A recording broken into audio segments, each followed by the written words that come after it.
Hello, comrades. This is chapters 3 and 4 of Historical Materialism by Maurice Cornforth. So, chapter 3, the mode of production. Production of the means of life. Historical materialism finds the key to the laws of development of society in the simple fact that mankind must first of all eat, drink, have shelter and clothing before it can pursue politics, science, art, religion, etc. And that is from Engels' speech at the graveside of Karl Marx. Before people can do anything else, they must obtain the means of life, food, clothing, and shelter. And they obtain the means of life, not as a free gift from nature, but by associating together to produce their necessities of life and to exchange the things produced. Only on the basis of associating to produce and exchange the means of life can they develop and pursue any of their other social interests. Hence, the production of the means to support human life and, next to production, the exchange of things produced, is the basis of every social order.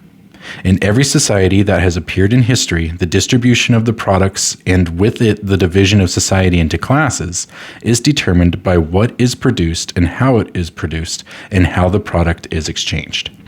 And that is from Engels, Socialism, Utopian, and Scientific, Chapter 3. In this way, historical materialism traces back the ultimate cause of the whole movement of society to the social activity of men in the production and exchange of the means of life. That is, to the conditions of material life of society and to changes in the conditions of material life. The way in which people produce and exchange their means of life is known as the mode of production. Every society is based on a mode of production, which is what ultimately determines the character of all social activities and institutions. Production and private property. The mode of production is always social because each individual does not produce the whole of his material needs for himself, solely by his own labor, independent of other individuals. The material goods required by the community are produced by the labor of many individuals, who thus carry on, as Marx put it, a mutual exchange of activities in producing the social product which is distributed among the community. So in considering the mode of production, we must distinguish first of all the forces which people bring into operation in order to produce the products, the actual material means by which production is undertaken. And secondly, the mutual relations into which people enter in producing and exchanging the products. We must distinguish the forces of production and the relations of production. These together define the mode of production. Thus, a given mode of production consists of entering into certain relations of production in order to employ certain forces of production. And different modes of production are distinguished by differences in the forces of production and the relations of production. What exactly do we denote by forces of production? In order to produce, instruments of production are necessary, that is, tools, machines, means of transport, and so on. But these do not produce anything by themselves. It is people who make and use them. Without people with the skill to make and use the instruments of production, no production is possible. The forces of production therefore consist of the instruments of production and people with their production experience and skill who use these instruments. A labor force, with its experience and skill, is part of the forces of production. And the greater its experience and the greater its skill, the more potent a force of production it is. Later, science becomes a major ingredient of the forces of production. And what do we mean by the relations of production? These relations are partly simple and direct relations which people enter into with one another in the actual production process itself. Simple and direct relations between people engaged in a common productive task. But when people carry on production, they must needs enter into social relations, not only with one another, but also with the means of production which they are utilizing. By the means of production, we denote something more than the instruments of production. We denote all those means which are necessary to produce the finished product, including not only the instruments, which are part of the forces of production, but also land, raw materials, buildings in which production is undertaken, and so on. In undertaking production, then, it is necessary for people socially to regulate their mutual relations to the means of production. And this is how property relations arise. In social production, the means of production become the property of various people or groups of people. For in carrying on production and exchange, it is necessary that some arrangement should be made, binding on the members of society, by which it is known who is entitled to dispose of the various means of production and of the product which is produced by working with them.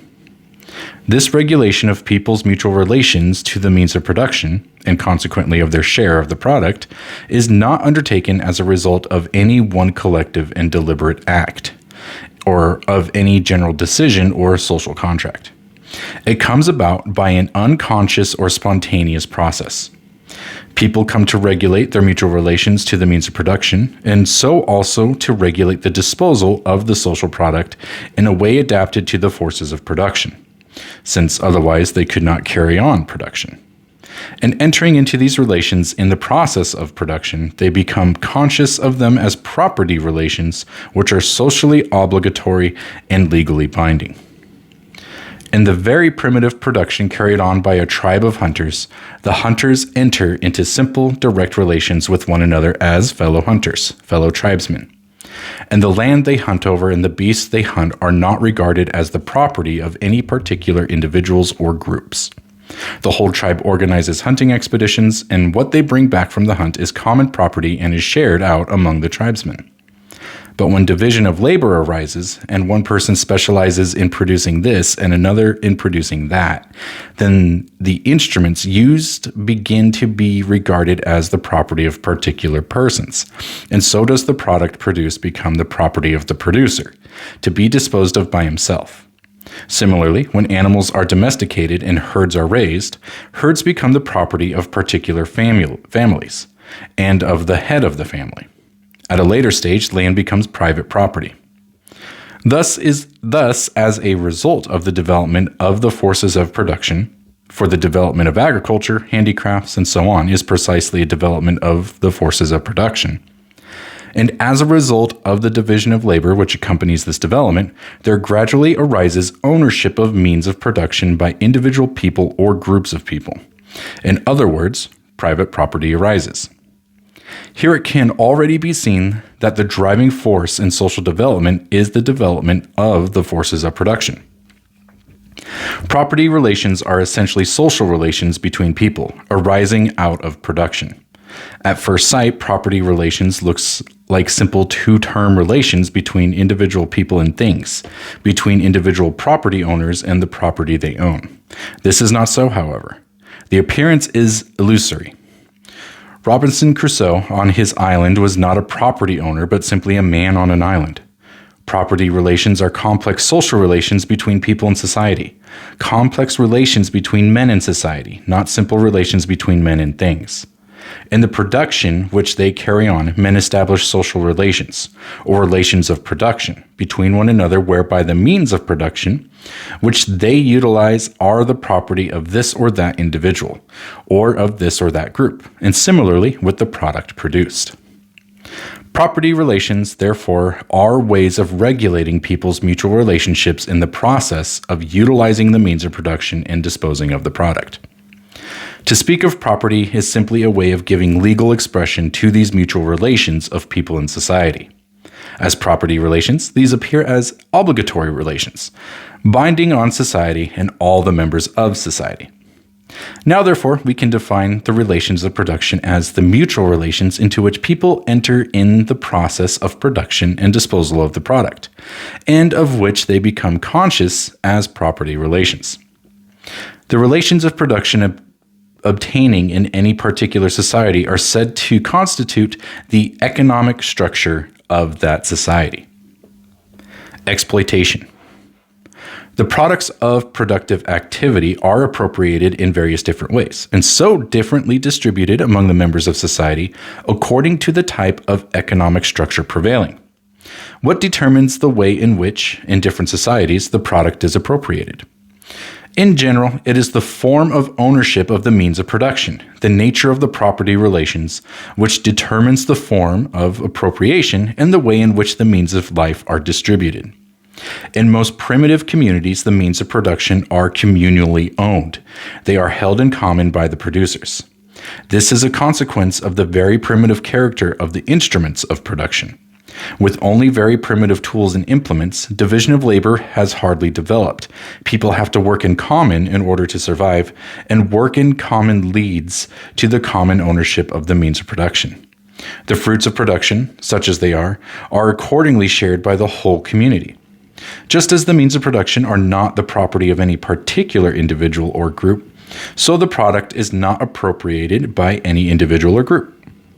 This primitive mode of life is neither comfortable nor cultured nor secure, but it does exhibit within the tribe brotherhood and communal solidarity.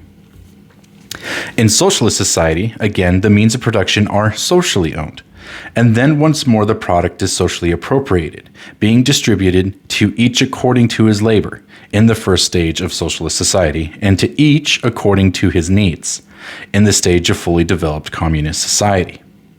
But in all the communities known to history between primitive communism and socialism, between primitive production and modern large-scale social production, means of production are not socially owned but are the property of individuals or groups, and means of production of crucial importance are the property of a minority of the community. As a result, those who own these means of productions are able, by virtue of their position as owners, to appropriate the lion's share of the product. And so it becomes possible for them to live on the fruits of the labor of others, in other words, to exploit others. Those who do not own means of production are compelled to work for the benefit of those who do. How does such a state of affairs come about? In the first place, the division of labor breaks up the primitive system of communal production by a whole tribe and results in ownership of means of production gradually passing into the hands of particular individuals and groups. With this comes the private appropriation of the product, for the product is appropriated by whoever owns the means of production. As herds pass out of the common possession of the tribe into the ownership of individual heads of families, as cultivated land is allotted to the use of single families, as handicrafts appear, so the corresponding product ceases to be a communal possession and is privately appropriated. Further, with private property, there begins also the transformation of the product into a commodity, a process which is finally completed in capitalist society when practically the whole product takes the form of commodities. It is when products are exchanged for other products that we call them commodities. Commodities are products produced for the purpose of exchanging them for other products. The rise of private property in the herds and articles of luxury, wrote Engels in his Origin of the Family, Private Property in the State, Chapter 5, led to the exchange between individuals, to the transformation of products into commodities. For while a communal mode of production, people share out their products amongst themselves, thus carrying on a mutual exchange of activities, but not an exchange of products. When private property develops, the owner does not necessarily require the product he has appropriated for himself, but exchanges it for other products. And this has far-reaching effects. When the producers no longer directly consumed their products themselves, but let it pass out of their hands in the act of exchange, they lost control of it. Engels continued. They no longer knew what became of it. The possibility was there that one day it would be used against the producer to exploit and oppress him. As commodity exchange grows, and with it the use of money, it acts as a powerful force in further breaking up all former communal modes of production, concentrating the ownership of property into the hands of some, while others are dispossessed. The inevitable result of the growth of private property is the division of the community into haves and have-nots, those with property and those without it, possessors and dispossessed. In the second place, the division of labor, from which these results follow, is linked with the growth of the productivity of labor. Where formerly the productive labor of a whole tribe could scarcely produce enough to satisfy the minimum requirements of all the producers, now labor produces a surplus. Those who work can produce enough to satisfy their own essential needs and more besides. Hence, there arises the possibility that those who own means of production may appropriate to themselves, without labor, the surplus from the labor of others. And once this possibility has come into being, it is soon taken advantage of. An early result is slavery. Once the producer can produce by his labor more than he himself consumes, it becomes worthwhile for some people to enslave others. Thus there appear masters and slaves, the masters appropriating to themselves the whole product of the slave's labor and allowing the slaves only as much as is necessary to keep them alive. Slavery is the simplest and most direct form of exploitation of man by man. That does not imply that it was necessarily the first. Various ways in which a chief or proprietor extracted services and tribute from others reduced to various degrees of dependence on him are probably at least as ancient. Another simple form of exploitation is the feudal, the exploitation of serfs by feudal proprietors, such as was widely practiced in Europe during the Middle Ages. Here the lord does not own the serf as the master does the slave, but he owns the land, and the serf is effectively tied to the land, whether by law or by force of circumstances. The serf is then permitted to get his living from the land on condition that he renders up to his lord as his due a part of the product, or the produce. A third form of exploitation is the capitalist, the exploitation of wage workers by capitalists. Here the workers are legally free in the sense that they can go where they like and work for whom they like, but are deprived of means of production and can make a living only by selling their labor power to capitalists. The latter, as owners of the means of production, appropriate the product. But whatever the form of exploitation, the substance is always the same. The producers produce a surplus over and above their own essential requirements, and this surplus is appropriated by non-producers by virtue of their ownership of some form of property. For the producers, exploitation therefore means that only a part of their total labor is used by them for themselves, to produce their own requirements, and the rest is taken and used by another.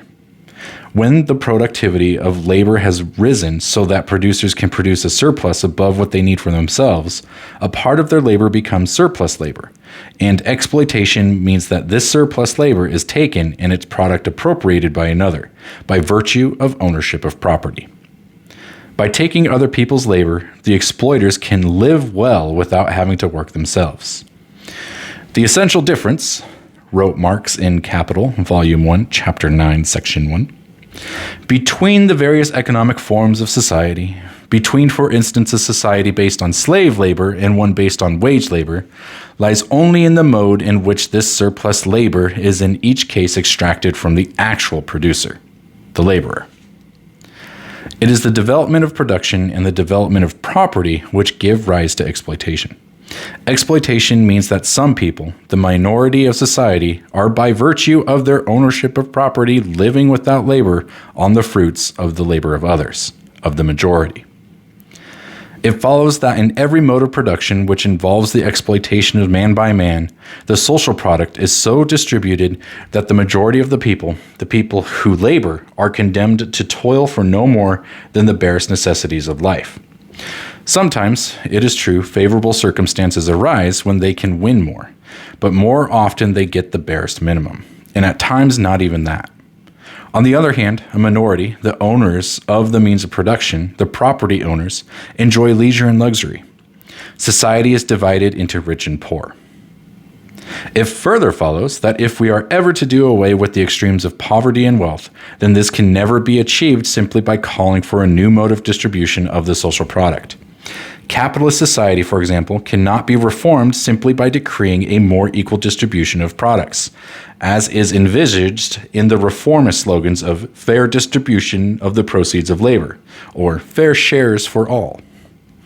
For the distribution of the means of consumption is based on the ownership of the means of production. It is the latter which must be attacked. The so-called distribution relations, wrote Marx in Capital, Volume 3, Chapter 51, correspond to and arise from historically determined specific forms of the process of production and mutual relations entered into by men in the production process of human life. the historical character of these distribution relations, and the historical character of production relations, of which they express merely one aspect. Capitalist distribution differs from those forms of distribution which arise from other modes of production, and every form of distribution disappears with the specific form of production from which it is descended into which it corresponds. Classes and class struggles. With the development of social production beyond the primitive commune, the community is divided into groups occupying different places in social production as a whole, with different relationships to the means of production and therefore different methods of acquiring their share of the product. Such groups constitute the social classes, and their relations constitute the class relations or class structure of a given society.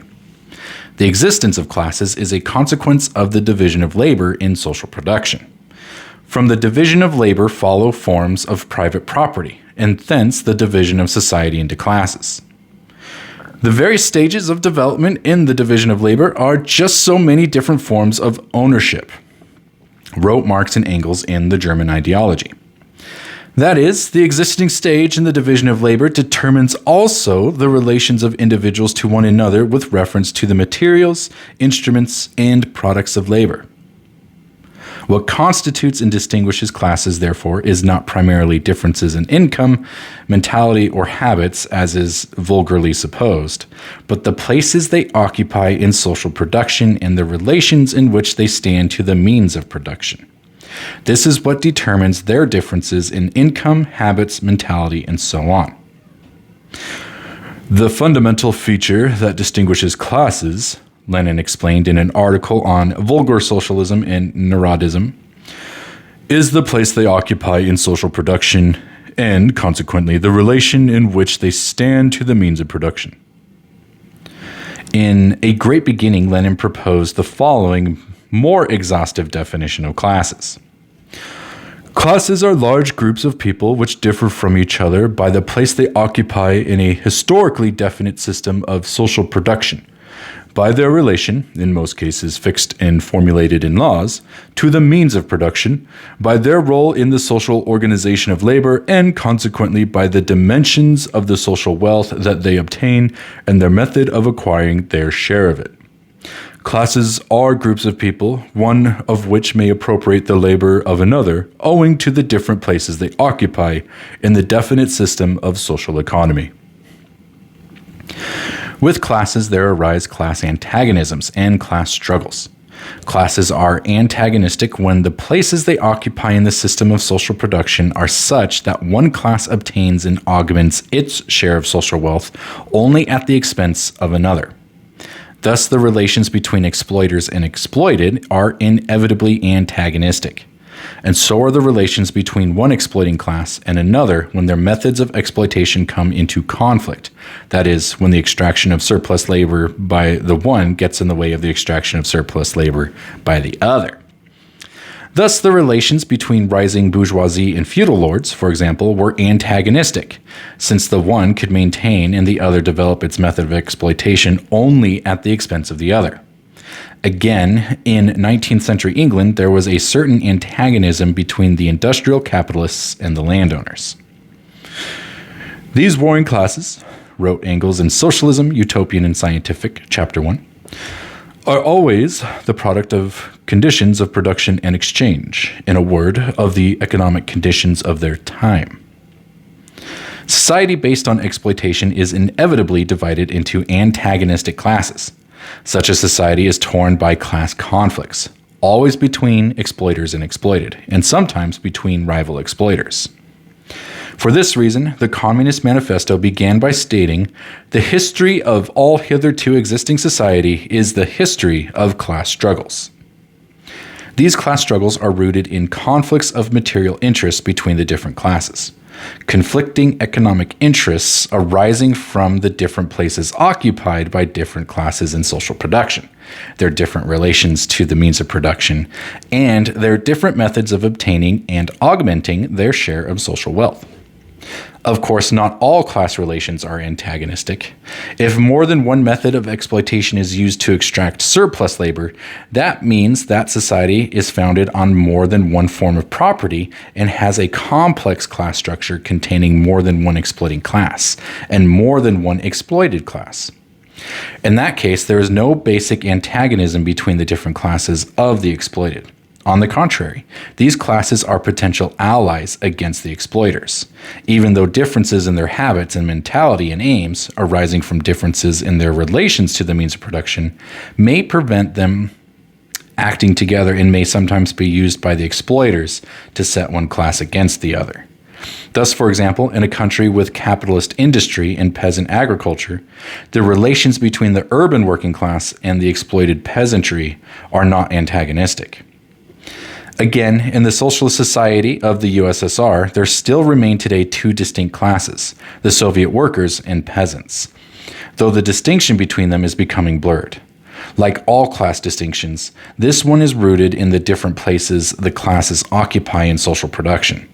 The Soviet workers are engaged in state enterprises socially owned by the whole society in the person of the socialist state. The collective farm peasants are engaged in group cooperative enterprises, collective farms.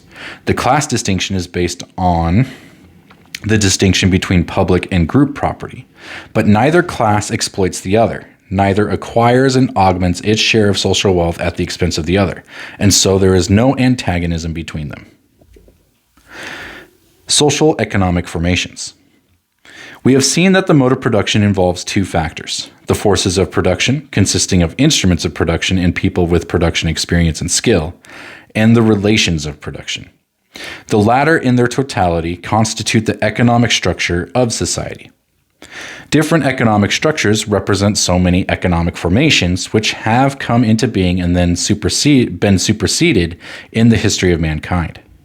Economic structures are not bestowed on man in society ready-made by providence, tailored to last him forever, but evolve as men change their relationship with nature in production, and so change their relationships with one another.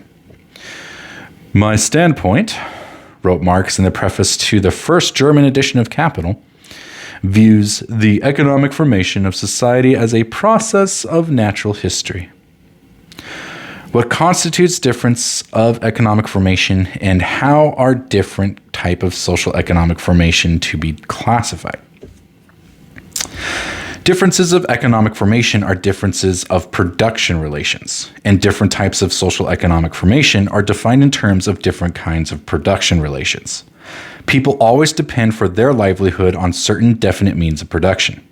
The relationships which people set up with one another, which determine who performs productive labor, who owns the means of production, and who has what claim on the product, are the production relations in terms of which the differences of social economic formation which occur in the course of history are defined.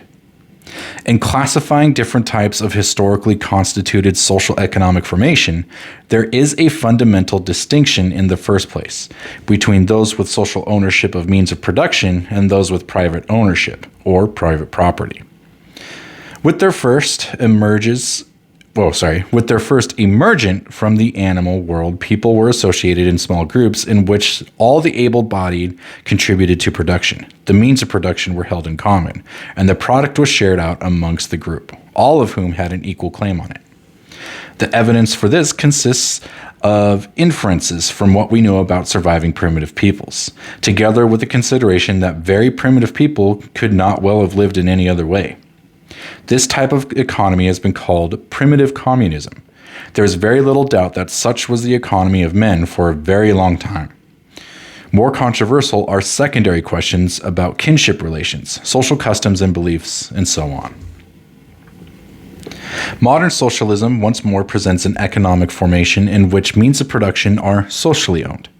The great difference between this and primitive communism is due to the fact that the instruments of production are of a very powerful and advanced kind, and production is on a very large scale.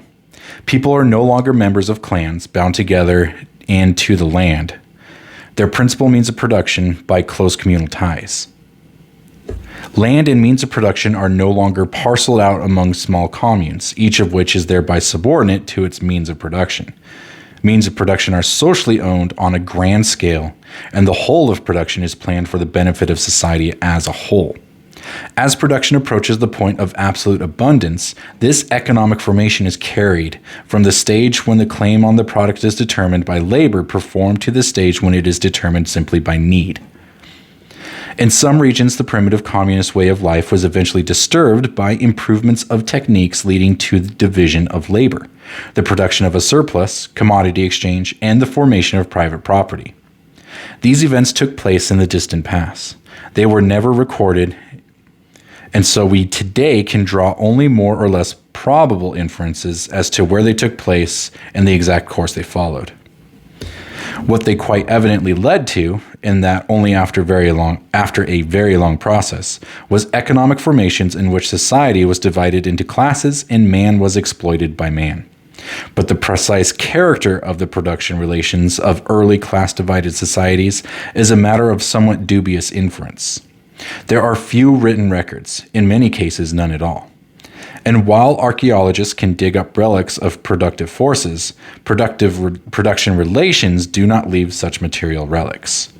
The most that can be done is to draw inferences from variations in the size and equipment of houses, grave furniture, and so on. The fundamental criterion distinguished the different economic formations of class society is the method of exploitation, or the method of extracting surplus labor from the producers and claiming the product of that labor. The definition of the method of exploitation at the same time defines the property and class relations of society. When production is mainly agricultural, as was the case with all societies until a comparatively late period of history, the main method of exploitation must consist of extracting surplus labor from the agricultural producers. The main means of production is land. And to understand the method of exploitation, it is therefore necessary to know how the primary producers worked the land and how they were related to it. It would appear that in the early class-divided societies, and these, it should be remembered, existed for a period of many thousands of years before written history begins with classical Greece and Rome, surplus labor was extracted from the primary producers in various ways, sometimes by forced labor, always by extracting some form of tribute. Tribute has been exacted by central rulers, often claiming to be gods and owing their power to the fact that they had a monopoly over rare metals and often managed the water supply and irrigation works. By royal conquerors or their appointed representatives or satraps, in kind or in taxes, or by local magnates. Such tribute was originally imposed upon communities of producers amongst whom there still remained strong survivals of primitive communism. Describing the method of exploitation in India, characteristic of the Oriental or Asiatic model of production, prevailing there prior to the British conquest, Marx wrote of village communities built upon the common ownership of land, which were ground down by taxation. The producers in these communes, engaged not only in agriculture but also in various forms of primitive industrial labor, were not confronted by private landowners, but rather by a state which stands over them as their landlord and simultaneously as their sovereign. That is from Capital, Volume 3, Chapters 20, 23, and 47. Wherever commodity exchange became more developed, and with it the power of money, the original commune or clan system, which survived within earlier modes of exploitation, was increasingly broken up. Land then became liable to be bought, sold, and mortgaged. Communal holdings were expropriated, and land became private property with the inevitable appearance of large land holdings. Producers parted with surplus labor also as interest on debts, and while most were impoverished, a few became rich and turned into exploiters themselves. The peculiarity of slavery as a distinct and ancient method of exploitation is that the person of the slave is owned by the master, who also owns the land and other means of production, and sets the slave to work as he sees fit. Evidently, slaves were primarily obtained by capture. But where commodity exchange developed, they became commodities to be bought and sold, so that slaves represented an investment of money and a source of income. And furthermore, many people became enslaved for debt. It is probable that slavery was a feature of the earliest class-divided society, so that the exploitation of slaves began as soon as exploitation began, and existed alongside the exploitation of non-slave agricultural producers as a source of additional wealth and power to a part of the owning classes. Thus, there were temple slaves, household slaves, slaves engaged in working metals, and so on. But a specifically slave economy formation arises only when, with development of commodity exchange and private ownership of land, it has become profitable to buy slaves for use in extractive and other industries, or when a large part of the peasantry has become impoverished by debt or other exactions and has been expropriated and replaced by slaves. In short, when slavery becomes the major or predominant method of extracting surplus labor, as was the case with the great slave estates of ancient Rome. Incidentally, the purest slave system that ever existed was that of the plantations of the southern states of America, which ended less than a century ago. This was a commodity-producing economy, depending on trade with industrial capitalist economies, which presently overwhelmed it, and the slaves were acquired for cash from the slave traders who played so big a part in the primitive accumulation of capital. This illustrates the fact that slavery by itself does not suffice to define one single and unique social economic formation, and is not peculiar to one particular stage of economic development. In fact, slavery has been a feature of many economic formations from very ancient times to very recently, just as wage labor has also been. There is no economic formation of class-divided society which contains only one method of exploitation, and which is therefore of a pure type. Each formation that historically comes into existence must be defined as a specific historically constituted complex of different methods of exploitation, applied to specific technically defined types of labor, with one method predominating. The specific type of economic formation known as feudalism arises when land is owned by a hereditary nobility and when peasants, who possess their own instruments of production, have the use of land, to which they may be legally tied as serfs, on condition of paying dues in kind or in money or both to the nobility. And when likewise handicrafts and small manufactures exist in dependence on the nobility whose lands they occupy, paying dues to them. Feudalism can arise in a fairly obvious way from a system of slave estates by the replacement of slaves by serfs, and of slave-owning landowners by feudal landowners. And there is no doubt that historically the feudal system in Europe did arise from the decline and wreck of the former Roman slave system, when enterprises based on slavery had either ceased to pay or had been broken up by invasions. There has perhaps not yet been enough investigation of what has been called the feudal economy in China and elsewhere to define it with exactitude or to know from what exactly it arose. Be that as it may, it is certain that capitalism arose historically only from economic development within a feudal society. It arose when improvements in manufacture and agriculture techniques had created conditions in which the bulk of products could be produced as commodities. When landowners, eager to get more money, had expropriated large numbers of agricultural producers and left them to their own devices without enslaving them. This happened in England, for example, by first expropriations by landowners, turning their estates into sheep runs to sell wool to the wool merchants, and then by enclosures for the sake of developing capitalist methods of farming. And when in mercantile centers large sums of money accumulated by looting less developed areas, piracy, slave trading, and so on, were available as capital in the hands of individuals. With capitalism, the producer is expropriated from all means of production and can live only by selling his labor power to the capitalist owner of means of production, who thus extracts his surplus labor in the form of surplus value, or unpaid labor. The value of the commodities produced in a day's work is greater than that of the worker's own labor power, which he sells to the capitalist. And this difference is the surplus value which the capitalist appropriates, and which he realizes in cash and to his profit when he sells the goods produced. The historical sequence of social economic formations is a natural history or evolutionary process in this sense, that production relations are always adapted to given forces of production, so that those that arise in in adaptation to more advanced forces of production represent a higher stage of development of the economic formation of society than those adapted to less advanced forms of production. The stage of development that a given society has attained is objectively decided by the level of the forces of production and by how far its economic structure permits people to extract the maximum powers from those forces of production. Thus, evidently, primitive communism is the first and lowest social economic formation, and socialism the highest. Socialism is a higher, more developed formation than capitalism, capitalism than feudalism, feudalism than other formations that succeeded primitive communism, and all of them then of primitive communism. The ancient Greeks and Romans reached a more developed stage than their barbarian neighbors, the Chinese or the Europeans of Middle Ages than the Romans, Western capitalism than medieval feudalism, and now Soviet communism is rapidly reaching a more developed stage than Western capitalism. In a famous passage of the preface to Critique of Political Economy, Marx wrote, "In broad outlines, Asiatic, ancient, feudal, and modern bourgeois modes of production can be designated as progressive epochs in the economic formation of society.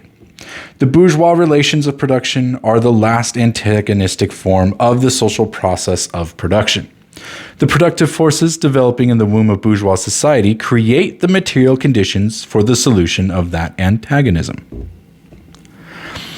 It would appear that the progress here referred to is that in which, 1. Commodity production has not yet reached the point where the communal ownership of land and sharing out of land amongst members of communes has been disrupted, and private ownership of land is not yet widely established, the Asiatic epoch. 2. Private ownership of land and other means of production is highly developed, and a major part of commodity production is carried on by slave labor, the ancient epoch. 3. Slaves cease to be widely used, and their labor is replaced by that of serfs and other owing dues to feudal landlords, the feudal epoch. 4. The greater part of the social product is produced as commodities, and workers in major productive enterprises are completely expropriated from means of production and converted into wage laborers selling their labor power to capitalists, the bourgeois epoch. Finally, in examining the typical corresponding economic formations that came into being in various regions, it also appears that, as in the economic development, the productive forces of primitive communism are surpassed, so society becomes emancipated from primitive production relations, and consequently also from the ideologies that correspond to them. The higher the stage of economic development, the more have the primitive communal relations binding these producers to the means of production been dissipated. These remain strong in all early class-divided societies, and the principal economic agency responsible for their dissolution is commodity exchange. This grows with production itself and is a strong force impoverishing the primary producers and leading to their expropriation from the land. Slavery, wherever it is widely introduced, plays a big part here. As communal production relations among primary producers are dissipated, so are clan ties and clan authority undermined, and the authority of a state power exerted over a territory takes their place.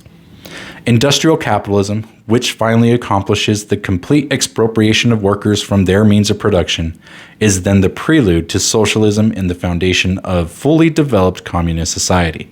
For then the whole means of production can be taken into social ownership by the whole of society. Chapter 4. The Fundamental Law of Social Development. Development of the Forces of Production. We have to find the mode of production and the types of production relations, economic and class structures, through which production develops. This development of production is the basis of the entire development of society. We shall now consider the causes of this economic development, the laws which govern the transition from one economic formation to another, and the forces which affect the transition. People develop their forces of production. They change their relations of production, and with these changes, new classes come to the fore. Changes in relations of production are consequent upon development of the forces of production, being made in adaptation to new forces of production so as to make possible their full or fuller employment. And these changes are effected through class struggles and by the agency of definite classes. Such is the fundamental law of social development, in accordance with which people affect the historical development of one mode of production after another. First, we shall consider the development of the forces of production. In the course of history, the instruments of production have been developed from crude stone tools up to modern machinery. Each technical invention has been dependent on previous ones and could not have been made had the earlier techniques not been already available. The history of technology thus follows a sequence determined by the objective properties of the materials and forces in the physical, chemical, and biological environment, available for employment by man. This development of techniques was effected by people who designed and used the instruments of production. Consequently, the development of the instruments of production was also a development of people, of their experience, skill, knowledge, and ability to make and handle the instruments of production. This development of the forces of production, including the development of the experience, skills, knowledge, and abilities of people themselves, is the root cause of the whole of social development. From what does it arise? It arises from men's constant striving to master nature. And this striving is not some divine gift, but the natural consequence of the fundamental opposition or contradiction between men and in their natural environment, which is present from the first moment when men began to fashion tools and cooperate in their use. That is, from the birth of mankind. Men, wrote Marx in Capital, Volume 1, Chapter 7, Section 1, opposes himself to nature as one of her own forces, setting in motion arms and legs, head and hands, the natural forces of his body, in order to appropriate nature's productions in a form adapted to his own wants. By thus acting on the external world and changing it, he at the same time changes his own nature. He develops his slumbering powers and compels them to act in obedience to his will. Men, in seeking to satisfy their wants, manage to improve their technique, their tools, and their skill. In other words, their productive forces. And it is only when new productive forces present them with new possibilities and so arouse in them the feeling of new needs that men begin to feel the necessity of a change in production relations. The development of productive forces is, however, far from being a steady, continuous process throughout the history of society. Every generation had always improved upon the productive forces inherited from the previous generation. History would have moved a great deal faster. Sorry, I'm going to repeat that sentence. If every generation had always improved upon the productive forces inherited from the previous generation, history would have moved a great deal faster and a great deal more evenly than has in fact been the case. On the contrary, it has frequently happened that, having once acquired certain techniques, people have made do with them for a very long time. And then their production relations have remained basically the same for a very long time too. Again, acquirements have been regional. While some have forged ahead with new techniques, those living in some other region have remained stuck with old techniques. Thus, for example, production remained at the level of the old Stone Age for hundreds of thousands of years, and all those generations continued to live the life of primitive communism. Some scarcely moved at all until colonizers arrived from outside. Again, in some regions, methods of agriculture remained unchanged for thousands of years, and for all that time, production relations remained virtually unchanged. But when, for whatever reasons, new productive forces are acquired, then a process begins resulting eventually in changes of production relations amongst those who have acquired those productive forces. New techniques are introduced within the existing production relations, but at a certain stage, their employment leads to people changing their production relations. Very rapid development of productive forces is a feature of capitalist society. But it was not the case in modern history that first capitalist relations of production were introduced, and only after that did development of productive forces begin. On the contrary, this development began with the feudal system, and it was only afterwards that capitalist relations of production supplanted the feudal relations. A whole series of inventions during the Middle Ages, new applications of water power, the modern type of plow, new methods of navigation, the spinning wheel, new mining methods, laths, cast iron, etc., provided the conditions for the development of capitalism. In carrying on production, people necessarily enter into definite relations of production, and in the long run, they always bring these relations of production into correspondence with their productive forces. Social relations are closely bound up with productive forces, wrote Marx in The Poverty of Philosophy. In acquiring new productive forces, men change their mode of production. The hand mill gives you society with the feudal lord, the steam mill, society with the industrial capitalist. Spontaneous or unplanned development. To understand the causes of this development of productive forces and of corresponding production relations, it is necessary to premise that in the past, people have not bought or brought new productive forces into employment, nor set up new production relations as a result of any plan or intention. In developing new tools and techniques, people have always been seeking some immediate advantage, but have been far from planning or intending the revolutionary social results which have in fact followed from such development. For example, when manufacture first started, the manufacturers who started it had no plan of creating gigantic new productive forces. They were simply seeking their own immediate advantage. To carry on manufacture, they began to hire wage labor, in other words, to initiate capitalist relations of production.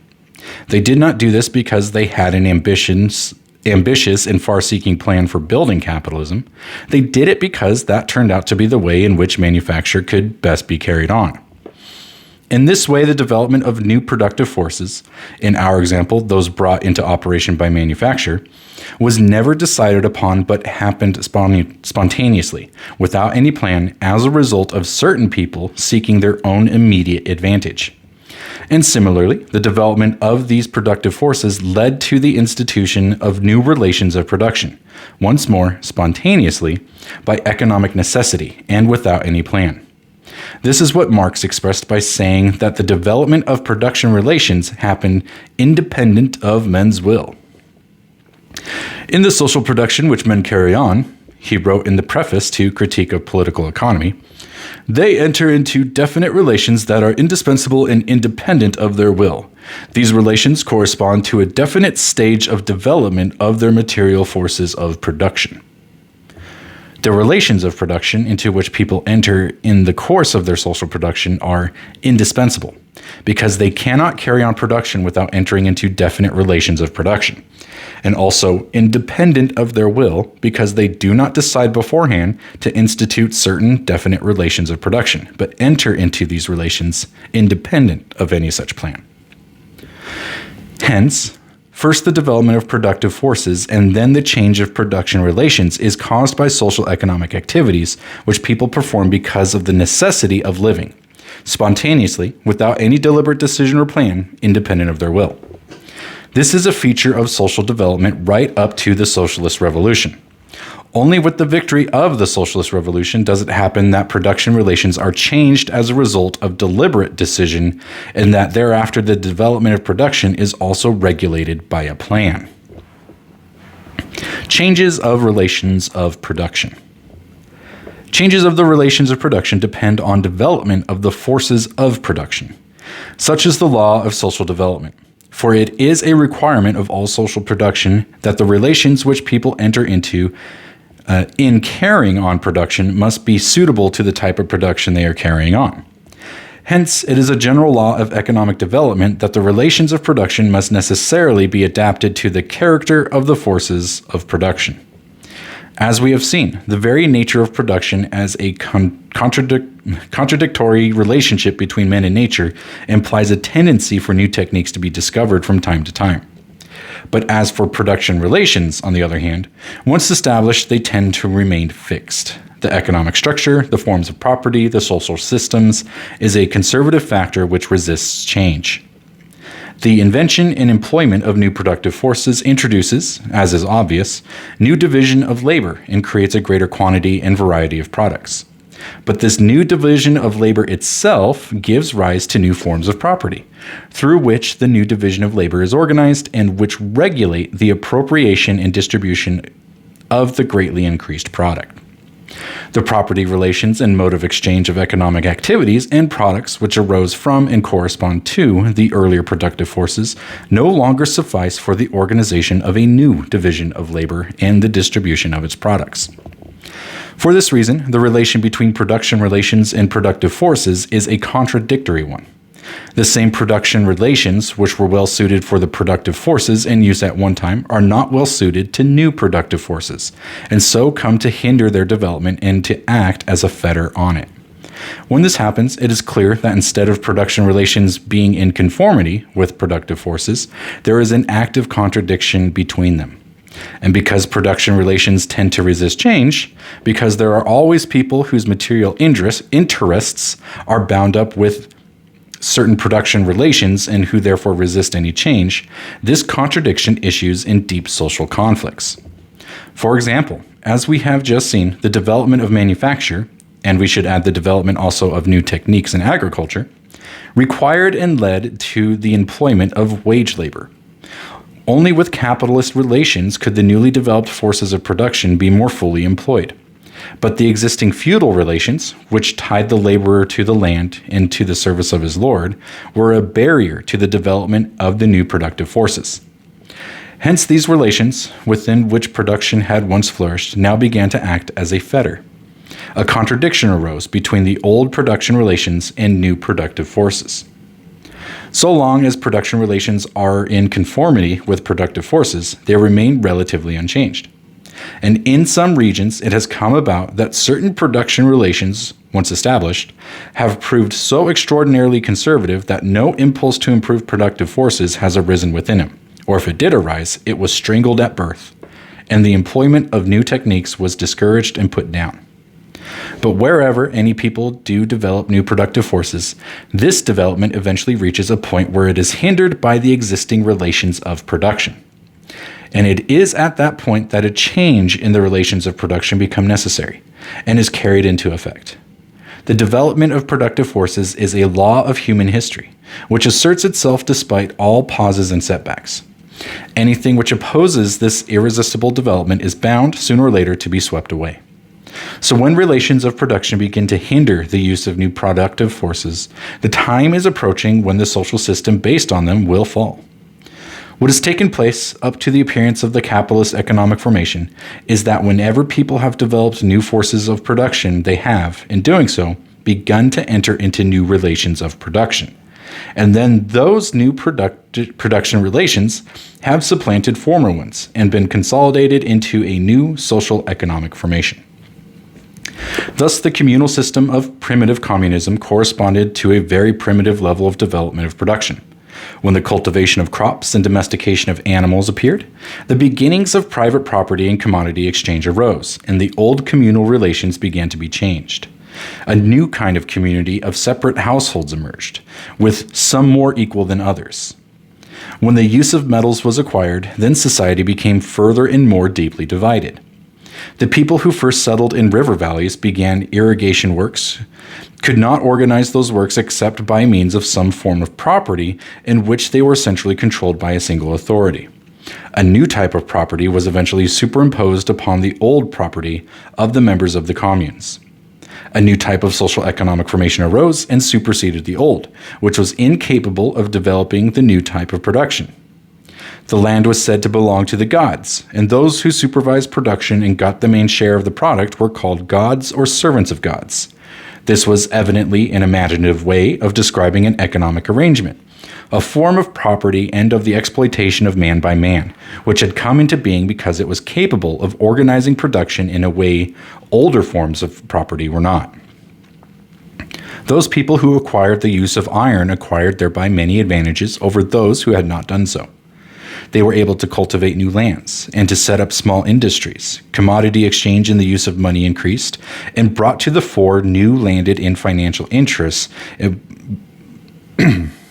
which broke and displaced former aristocracies.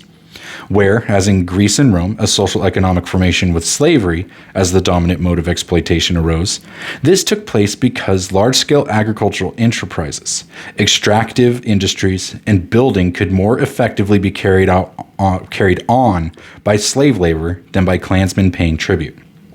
The former laborers and proprietors were ruined, and the old production relations were replaced by the specific economic formation of the slave system of classical times.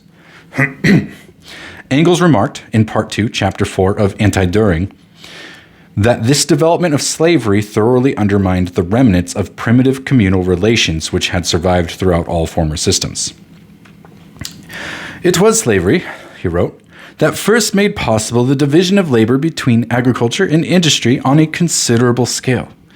We should never forget that our whole economic, political, and intellectual development has its presupposition a state of things in which slavery was as necessary as it was universally recognized. In this sense, we may, without the slavery of antiquity, know modern socialism. In China and other countries of the East, the ancient economic development of which is still imperfectly understood, communal relations among producers seem to have survived in a way that inhibited any internal development towards a capitalist mode of production, and to have proved a strongly conservative force until recently when, the power of former landowners having been abolished, they could be transformed into the socialist relations of the People's Commune. So long as slavery remained in force in Europe as the main method of exploiting labor, improvements in production techniques, especially those making use of natural forces other than human muscle power, were inhibited. But with invasions and the weakening of the central slave-owning power, the supply of slaves began to dry up. Improvements associated with the fuller use of water power, improved harness for draft animals, improved plows, and so on, began to be effected. Slavery was never abolished at a single stroke. Slave labor remained alongside free labor. But the improved techniques were not easily workable by slave labor and could be used to advantage within the feudal rather than the old slave relations. Feudal methods of exploitation then came to replace slavery. Later still, feudalism in its turn came to hinder the development of the productive forces. Feudal ownership, feudal dues, and restrictions on trade hampered the development of agriculture and manufacture employing new inventions which demanded a source of wage labor. Feudalism then gave way to capitalism and capitalist relations of production. The capitalist relations brought about a development of productive forces on a scale and at a speed unknown before.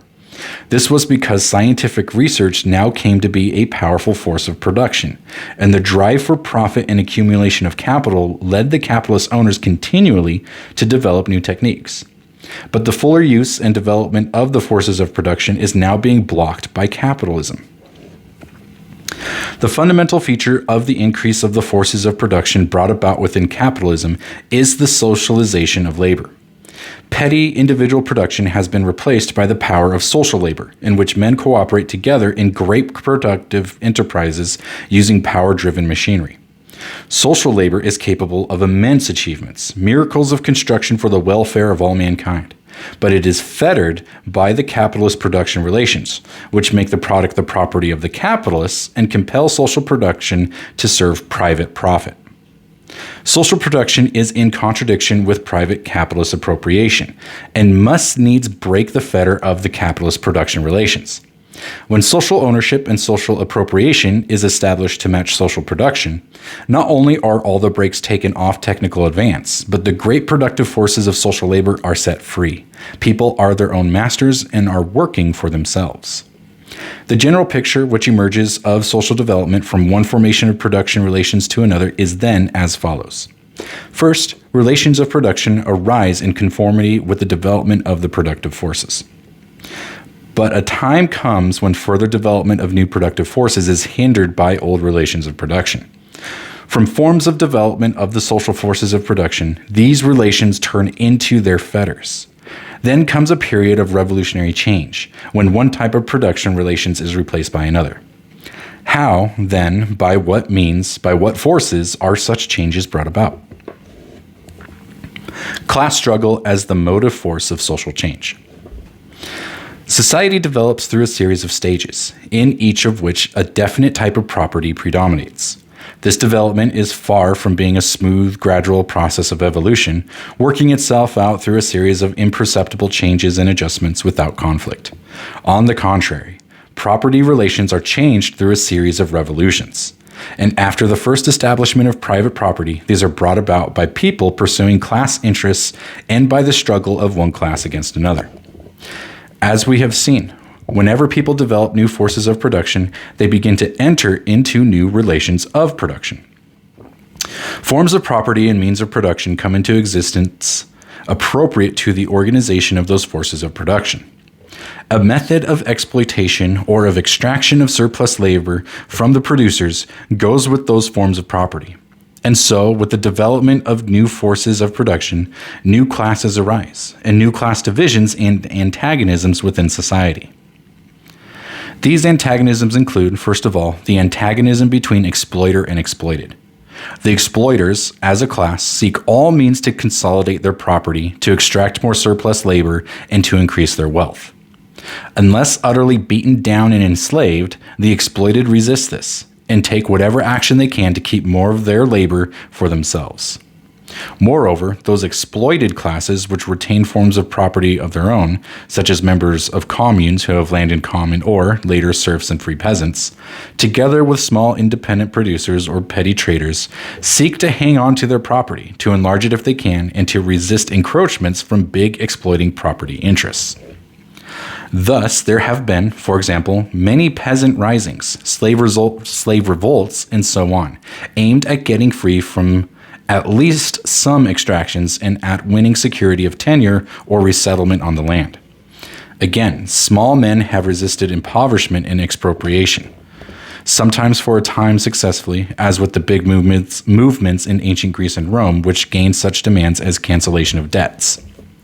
Further, throughout history, great exploiting classes have established empires. They have, by armed force, extended their sway over wide territories, subjecting the economically less developed people there to exploitation, exacting tribute, catching slaves, looting their resources.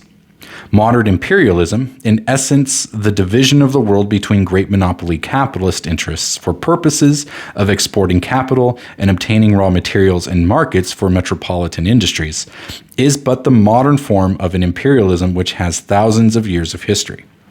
Imperial conquest has always encountered the resistance of the conquered, and time again, this resistance has eventually contributed to the downfall of exploiting classes. When in the distant past great exploiting classes with their empires have been overthrown by barbarian invasions, these invasions were seldom simply invasions by nomads or other migrating peoples who were only after land or plunder. They were invasions by people who had the choice of either submitting to exploitation by ancient imperialists or else attacking and overthrowing their empires. Modern imperialism does not face any invasion by barbarians, but the modern liberation movement of colonial peoples is nonetheless fatal to it. Secondly, there are antagonisms between exploiting classes. In particular, the exploiting class whose property and method of exploitation is associated with the organization of new and improved forces of production always comes into antagonism against older exploiting classes. Consolidating their property, struggling by all means, including armed force, to increase their wealth by extending their own method of exploitation, they come into collision with the older exploiters. And it is when circumstances favor them, as they generally do because new forces of production are more powerful than old, that the older forms of property are overwhelmed and the older exploiting classes are either eliminated altogether by being ruined or perhaps killed off, or forced into a merely subsidiary place in the new economy. With the rise of private property and exploitation and the division of society into antagonistic classes, social life becomes a scene of violence, cruelty, and war. However dark his superstitions and miserable his condition, there is no doubt that primitive man was comparatively peaceable. His life may have been, as Thomas Hobbes put it, nasty, brutish, and short, but it was not filled with war and civil strife. But the material interest of exploiting classes drive them into oppression and violence, into imposing by force their exaction of surplus labor, violent struggle against other classes, and aggressive wars. The specific character and aims of war depend on the method of obtaining wealth which motivates the war, whether to conquer new lands, catch slaves, secure new markets and raw materials, or find outlets for investment of capital. Thus, it has been through class struggles and wars that revolutionary social changes have been effected. The waging of class struggle has always, as the Communist Manifesto put it, ended either in a revolutionary reconstitution of society at large or in the common ruin of the contending classes. This common ruin seems often to have overtaken social organisms in earlier times, consummated often by invasions by barbarians. It was, by the way, this frequent phenomenon in history which apparently led Professor Arnold Toynbee, for example, to formulate a theory about the law of the rise and inevitable fall of all civilizations. He made a sweeping generalization from numerous but insufficiently analyzed data. But it is also possible that this could be the fate of our own civilization if antagonisms between old and new social formations end in nuclear warfare. Every economic formation came into existence, overcame an older one, and was consolidated under the lead of a definite class, namely the class whose material interests were served by the mode of disposing of surplus labor peculiar to that formation.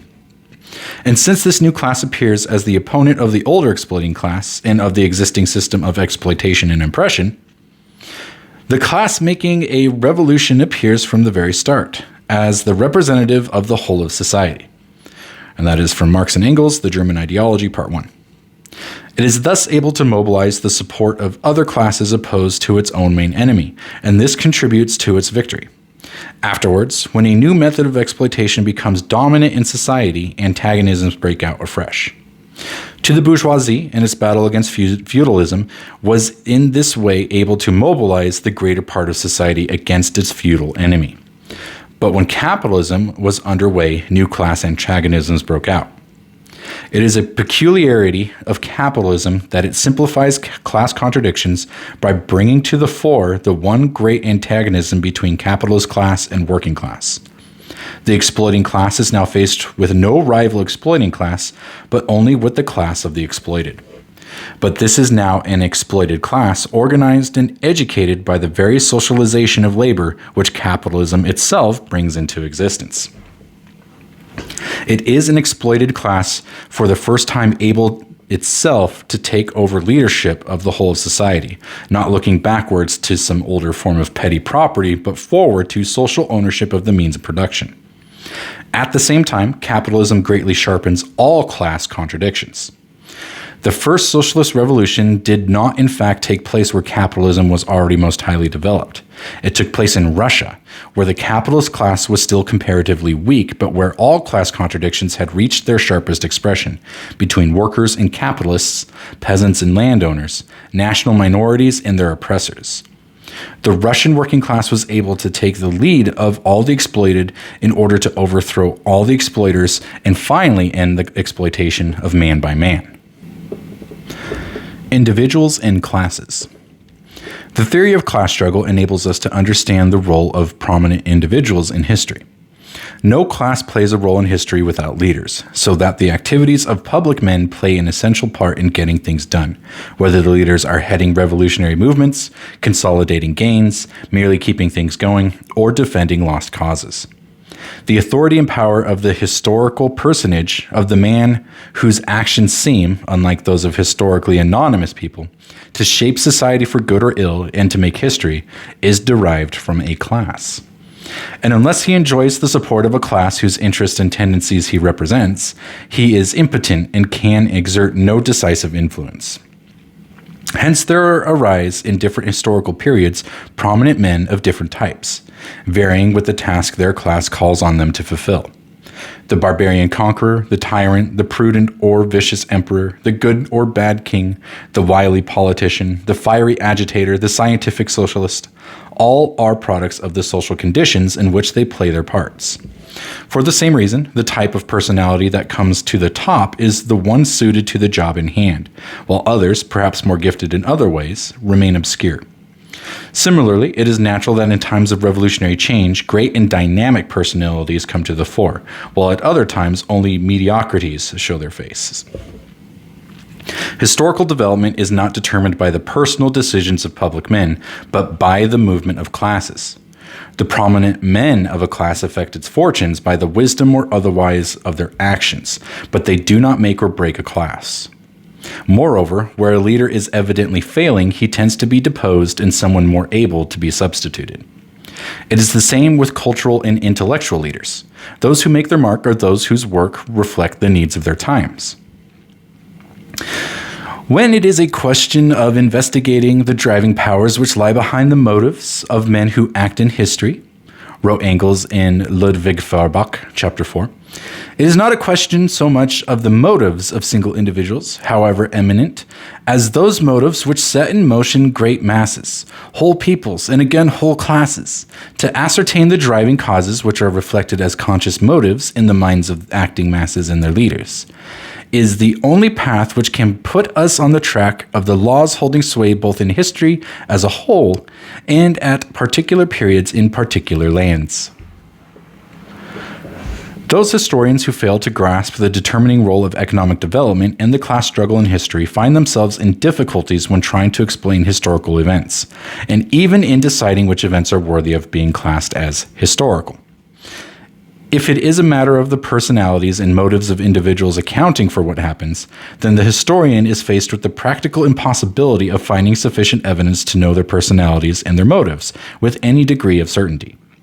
Indeed, as it is usually hard enough to know the personal motives of one's own acquaintances, and even sometimes of oneself, it is evident that still less can be ascertained about individuals long dead, for whose characters only obviously biased testimonials are available. The historian has to fill his lack of knowledge from his own bias and imagination. The innocent Miss Catherine Morland in Northanger Abbey can be excused for saying of history, "I often think it odd that it should be so dull, for a great deal of it must be invention." But historians have only themselves to thank if they are thus driven into skepticism about the discovery of historical causes, and into the conclusion that what is actually important in history can be decided only by the subjective interest of the historian himself. While the details of individual motives must necessarily remain hidden, the social causes of historical development are open to historical knowledge, and what is important is objectively decided by its bearing on the development of the mode of production. The state and revolution.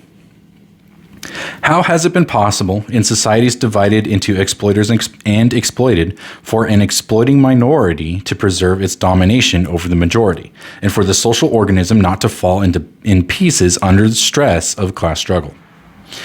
It has been possible only because the minority possessed and had control over a special organization for coercing the rest of society and at the same time preserving the unity of society. That organization is the state.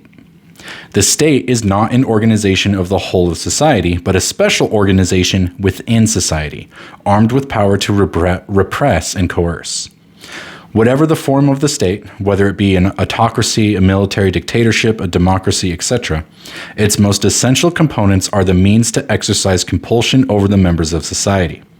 Such compulsion is exercised by means of special bodies of armed men, soldiers, police, and so on. It is enforced by physical means, by the possession of arms, by the possession of strong buildings, prisons with locks and bars, by the possession of instruments to inflict pain and death. The state must also include a machinery of administration, a corps of state officials. It also develops a legal system, an authority for making laws, and judges to interpret and administer them. And it also develops means not only of coercing men physically, but mentally, by various types of ideological and propaganda agencies. Such a special organization became necessary only when society was divided into antagonistic classes.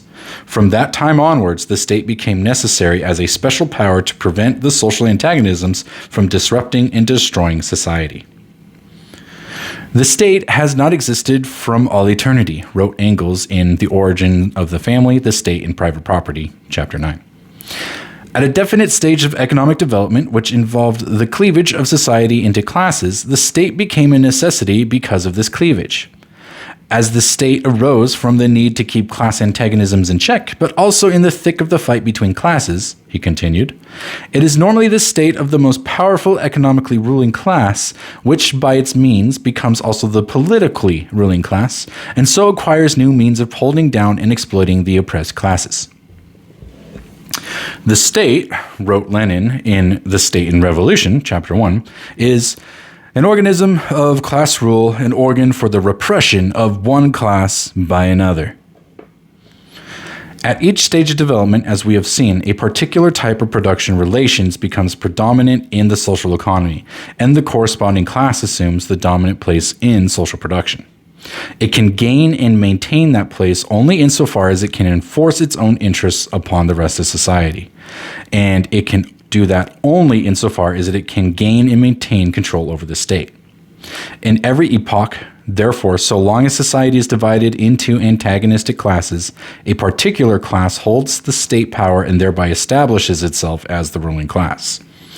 In a slave society, it is the slave owners. In a feudal society, the feudal lords. In capitalist society, the capitalists. And when capitalism is overthrown, the working class becomes the ruling class. When the working class becomes the ruling class, then there is no longer the rule of the minority of the exploiters over the majority of the exploited, but the rule of the majority. In this, working class power differs from all previous state power. Previous state power has, as Marx expressed in the 18th Brumaire of Louis Bonaparte, Chapter 7, perfected an enormous bureaucratic and military organization. The task of the working class is to smash it. When eventually all exploitation is eliminated, the coercive powers of the state will no longer be needed, and the state itself will finally disappear. In the history of class struggles, every ruling exploiting class has always defended to the last the property relations on which depended its wealth and influence, and indeed its very existence as a class. It has done so by its control over the state. And so all classes which stand in antagonism to the ruling class are inevitably driven into political action, if not to destroy the state power of the ruling class and wrest control of the state away from it, then at least to modify and influence that state power in their own interests. Every class struggle is a political struggle, wrote Marx and Engels in the Communist Manifesto. Just as, in the last analysis, every major political struggle is a struggle of classes, so the class struggle becomes a struggle to influence state, that is, political affairs, and in revolutionary periods, a struggle for state power. Decisive revolutionary changes in the economic structure of society are necessitated, and the way is prepared for them by an economic process which develops independently of men's will, by the growth of productive forces and the consequent incompatibility of old production relations with new productive forces. But such changes are actually carried through by political actions, very often taking the form of war. For whatever are the issues raised, and whatever form the struggle takes, there are in the last analysis the ways in which men become conscious of the economic and class conflicts and fight them out. Social revolution is, therefore, the transfer of state or political power from one class to another class. The question of power is the fundamental question of every revolution, wrote Lenin in an article on slogans. Revolution means the overthrow of a ruling class which defends existing relations of production and the conquest of state power by a class which is interested in establishing new relations of production. Every revolution, therefore, makes forcible inroads into existing property relations and destroys one form of property in favor of another form of property. The abolition of existing property relations is not at all a distinctive feature of communism, said the Communist Manifesto. All property relations in the past have continually been subject to historical change consequent upon the change in historical conditions.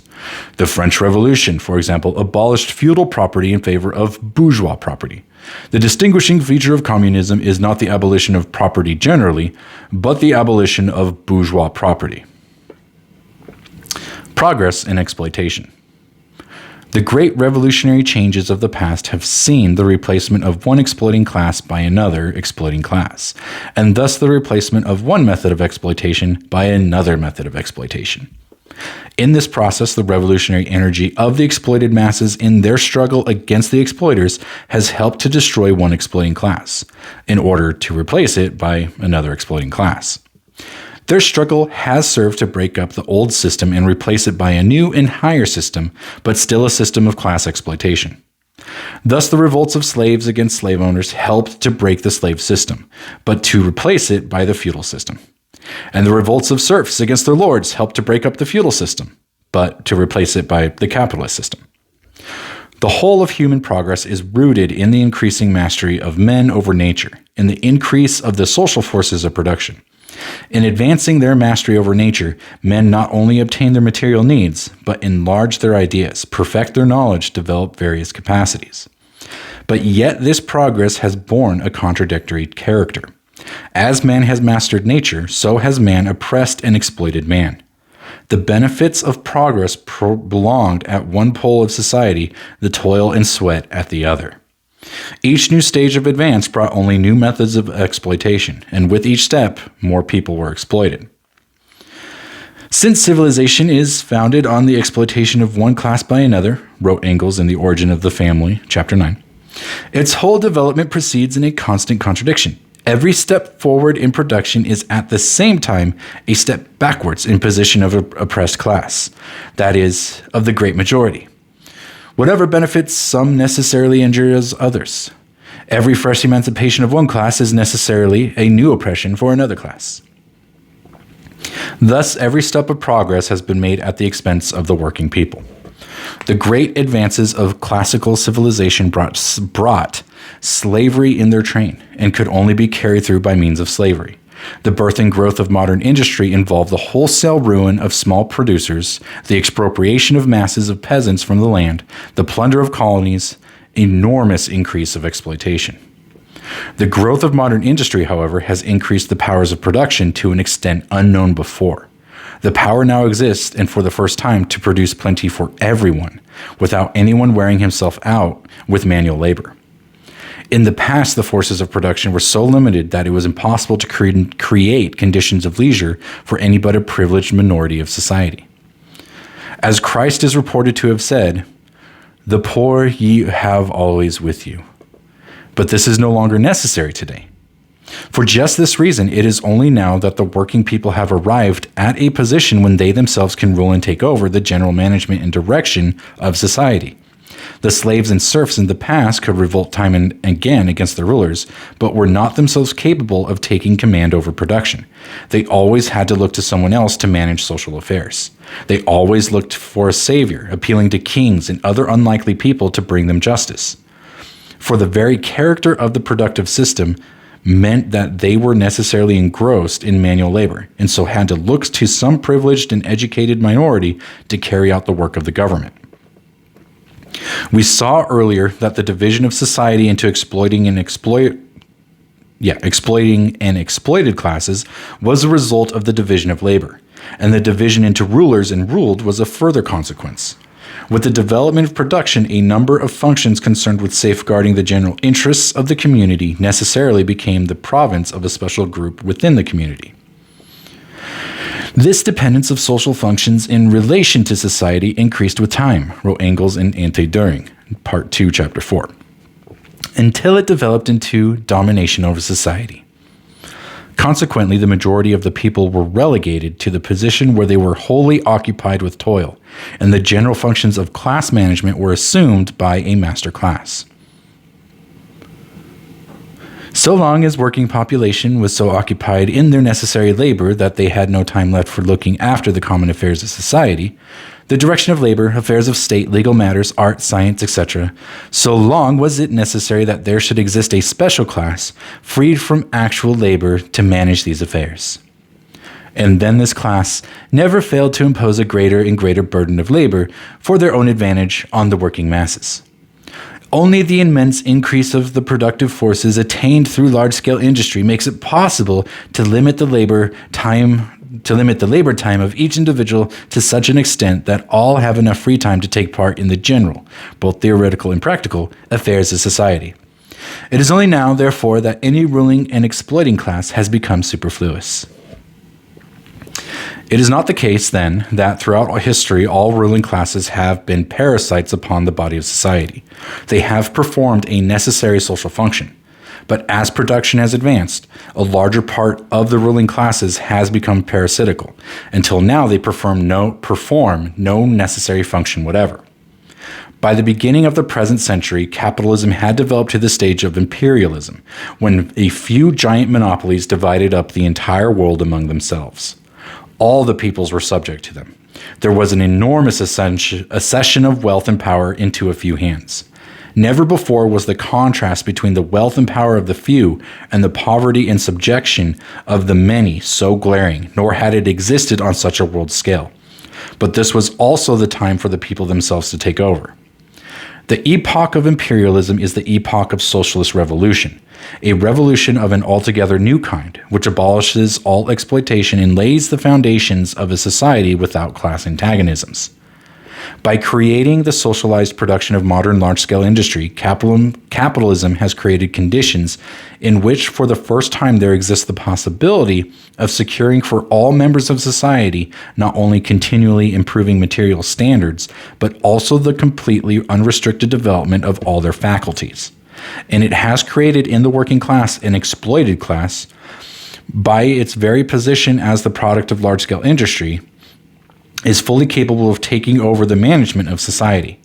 The very advance of industry creates the conditions in which the working class not only grows in numbers and organization, but trains itself for the task of taking command of production. Thus, the history of class struggles forms a series of evolutions in which, nowadays, a stage has been reached where the exploited and oppressed class, the proletariat, cannot attain its emancipation from the sway of the exploiting and ruling class, the bourgeoisie, without, at the same time, and once and for all, emancipating society at large from all exploitation, oppression, class distinction, and class struggles. And that is Engels in the preface to the 1888 English edition of the Communist Manifesto. The Socialist Revolution. The principal conclusion of the scientific investigation of social development is, then, that of the historical necessity of the Socialist Revolution. And the materialist conception of history reveals on what forces socialism must rely, and how its victory can be won. The Socialist Revolution is different in kind from every previous revolutionary change in human society. In every revolution, the economic structure of society is transformed. Every previous transformation has meant the birth and consolidation of a new system of exploitation. The Socialist Revolution, on the other hand, once and for all ends all exploitation of man by man. In every revolution, a new class comes to power, as ruling class. In every previous revolution, power is transferred into the hands of an exploiting class, a tiny minority of society. In the Socialist Revolution, on the other hand, power passes into the hands of the working class, at the head of all the working people.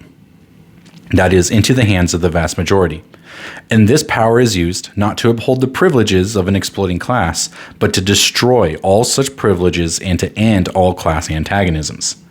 Every revolution since class society began has been an act of liberation, inasmuch as it has achieved the emancipation of society from some form of class oppression. To this extent, every revolution has had a popular character. But in every previous revolution, one form of oppression has been thrown off only to be replaced by another. The energy of the masses has been devoted to destroying the oppression of the old system. But the new system which replaced the old was built under the direction of new exploiters, who invariably make it their business to impose new forms of repression on the people. In the Socialist Revolution, on the other hand, the people not only destroy the old system, they are themselves the builders of the new. The condition of the transition from capitalism to socialism is the conquest of power by the working class. In other words, the ending of capitalist class rule and the establishment of the dictatorship of the proletariat. In order that the working people may build socialism, in order that capitalist property may be abolished in favor of socialist property, the capitalist state must be replaced by a workers' socialist state. Led by the working class, and with power in their own hands, the task of the working people is then to confiscate capitalist property in the principal means of production and to make them social property, suppress the resistance of the defeated capitalist class, organize planned production for the benefit of society as a whole, and finally abolish all exploitation of man by man. Summing up the principal lessons of historical materialism, in a letter to J. Weidemeyer on March 5, 1852, Marx wrote, "No credit is due to me for discovering the existence of classes in modern society, nor yet the struggle between them. Long before me, bourgeois historians had described the historical development of this struggle of the classes, and bourgeois economists the economic anatomy of the classes. What I did knew was to prove, 1, that the existence of classes is only bound up with particular historical phases of development of production, 2, that the class struggle necessarily leads to the dictatorship of the proletariat, and 3, that this dictatorship itself only constitutes the transition to the abolition of all classes to a classless society." So that was Maurice Cornforth's Historical Materialism, chapter 3 and 4. A little bit difficult to get through, a lot of repetition there, and a lot of uses of terms that sound very, very similar to each other, specifically mode of production, which is what determines what the economic foundation of society is going to be like and ultimately what the society is going to be like. And then mode of production itself is split into forces of production and relations to production. Now, forces of production, that is going to be the actual tools, the machinery, the how people make the product, and whether that product is then considered a commodity or not, whether I won't get that word. And then there's the relations to production, which is how do people interact with this mode of production? How do they interact with the economic society that they live in? For the most part, most people are the working class. They are going to be the ones performing the labor to create the product. And then there is the exploiters, the ruling class. For us right now, it's the bourgeoisie, but as we saw, it was also the feudal lords. It was the Roman emperors and the aristocracies. It was the chieftains. It was the pharaohs.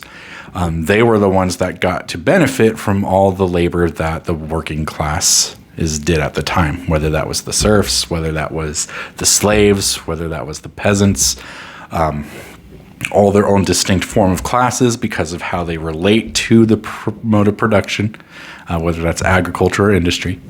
But essentially, this was a dive into how these forces came about, the different types that were there, and how one led to the next. This felt kind of like a brief glance through. Maurice Cornforth was much more focused on the terms in the brief synopsis, I suppose, of how one led to the next and what that meant. If you're looking for something much more in-depth about these different stages, I would suggest Frederick Engels' The Origin of the Family, Private Property, and the State. The good part of the first chunk of that book is going through the different stages of civilization, starting with savagery, and then to barbarism, and then civilization, and then the little subsets within there, and what the modes of production were. So if you're interested in learning more about that, I would suggest that book. But that's really what these two chapters were about, was the creation of these modes of production and then how they evolved, and how there's always been an exploiting class and there's always been the exploited. It's just as these social revolutions happen, the exploiters are generally the ones that change, and then the exploited is just always the working people, which is why the socialist revolution is so different, is because it's finally the majority taking control and deciding for themselves how society is ran. Anyways, thank you for listening. Just kind of as a side note, as you know, TikTok has been bought out and is being actively suppressed, censored. I'm going to finish reading my book there, 10 Days That Shook the World by John Reed. And then I'm not going to be posting there anymore. I'll probably get rid of the app. I've been thinking about it. Do I keep it up? Do I put it down? I'm thinking delete it. Don't let Oracle or whoever bought it, I can't remember. Don't let them use my content and just wipe it. I'm going to look and see about splicing and editing all the videos that I have there and putting it here on this channel. I also wouldn't just mind reading those books again. A lot of these really truly need to be read several times to fully grasp what is trying to be said. So what I'll probably do is edit and splice the videos and upload them. And then as I read the new book in this long format, I will be pushing those more than my TikTok videos that I've moved over here. But again, thank you for listening. Thank you for your support.